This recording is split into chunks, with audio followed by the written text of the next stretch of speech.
Selamat pagi, selamat siang, dan selamat petang, Bapak Ibu Sobat Tani dimanapun berada.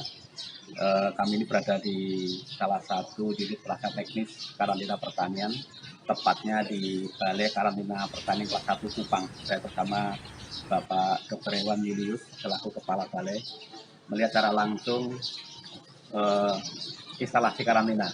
Sebagaimana ketahui dengan lahirnya Undang-Undang Nomor 21 Tahun 2019 tentang karantina hewan, ikan, dan tumbuhan, di pasal 10 kalau salah pemerintah berkewajiban untuk menyediakan sarana prasarana. Ya, sarana prasarana untuk apa? Untuk pelaksanaan tindakan karantina. Nah, sarana prasarana yang dimaksud sebagaimana pasal 22 adalah yang pertama adalah instalasi karantina hewan, ya kalau kita bicara hewan. Kemudian kedua adalah tempat pemeriksaan karantina, dan ketiga adalah laboratorium. Fungsinya apa? Instalasi ini fungsinya untuk memastikan sebagaimana tujuan perkarantinaan pada pasal 7 Undang-Undang 21 tahun 2019. Yaitu pertama memastikan bahwa kalau kita bicara impor adalah memastikan semua komoditas yang masuk, terutama hewan ya, itu di karantina, instalasi karantina, dan kemudian dilakukan pemeriksaan memastikan bahwa media pembawa yang masuk itu harus bebas penyakit ya, sama penyakit hewan karantina. Yang kedua, kalau kita bicara ini Kupang ya, Kupang merupakan salah satu sentra produksi sapi di Indonesia ya, di sapi Indonesia. Artinya kebutuhan pasokan daging ataupun sapi ya, ini kebanyakan dikeluarkan dari Kupang ya, dari NTT lah ya, NTT termasuk dalam Kupang.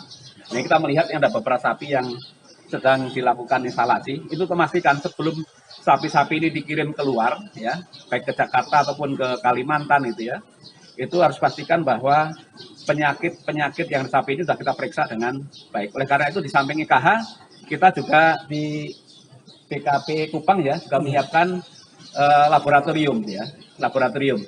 Artinya di samping pelaksanaan pengamatan pengasingan ini juga dilakukan pengambilan sampel, kemudian dilakukan pengujian lab ya. Ini kemarin kita hadir dari BPUSKP melakukan bimbingan teknis kaitan dengan apa? Pertama adalah penerapan teknik pengambilan sampel yang tepat gitu ya. Yang tepat kapan diambil, di mana diambil, dengan alat apa diambil. Kemudian kita juga langsung mempraktekkan kaitan dengan pengujian terhadap beberapa penyakit yang dipersyaratkan sebelum sapi ini dikirim ke luar dari NTT ini ya. Jadi pastikan sampel diambil secara proper dan kawan-kawan terlatih dengan baik. Kemudian kedua adalah pengujian laboratorium. Ya. Tadi kita saksikan proses pembelajaran pengujian lab ya. Termasuk dalamnya kalau kita sekarang bicara saat ini kan ada beberapa penyakit yang kita juga menjaga dengan kuat Pak Dr. Lius ya. Jangan sampai penyakit PMK yang saat ini ya ada di beberapa provinsi lain tidak masuk ke NTT. Dan kita juga memastikan dengan kegiatan pemeriksaan pengujian rutin, pastikan bahwa sapi-sapi yang ada di NTT juga terbebas dari penyakit mulut dan kuku. Jadi kita dukung kaitan dengan agar pelaksanaan tindak karantina bisa dilaksanakan secara profesional, tangguh dan terpercaya. Ya selanjutnya adalah dengan mengoptimalkan fasilitas sarana prasarana ya, termasuk adalah instalasi.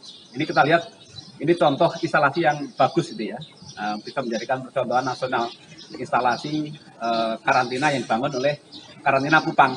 Karena apa? Pertama, instalasi ini memiliki kapasitas cukup lumayan besar ya. Ada 7 kandang ya, 6 yang baru dan ada kandang juga yang lama. Jadi total kapasitas yang setiap pemberangkatan bisa kurang lebih sekitar 3.000 ekor sapi. Yang kedua, tempat lokasi ya. Lokasi IKH ini kebetulan satu kompleks dengan perkantoran, dan yang kedua adalah berdekatan dengan pelabuhan pengeluaran dan pemasukan, yaitu Pelabuhan Danau. Ya. Jadi sangat dekat itu ya. Sehingga proses loading dan unloading dari sapi-sapi ini juga memakan waktu relatif lebih cepat. Sehingga berdampak tidak menimbulkan stres ya, stres yang berlebihan pada sapi-sapi itu ya. Kita membangun IKH yang lebih besar dan lebih modern, ini terkait dengan penguatan hilir. Ini sudah terkait dengan distribusi, kelancaran distribusi. Jadi dengan status kita bebas PMK saat ini menjadikan produk peternakan kita menjadi primadona di seantero Nusantara. Jadi pasti nanti ke depan akan terjadi peningkatan lalu lintas domestik luar sapi dari NTT. Jadi kita memang harus mempersiapkan fasilitas untuk menunjang permintaan ternak lokal.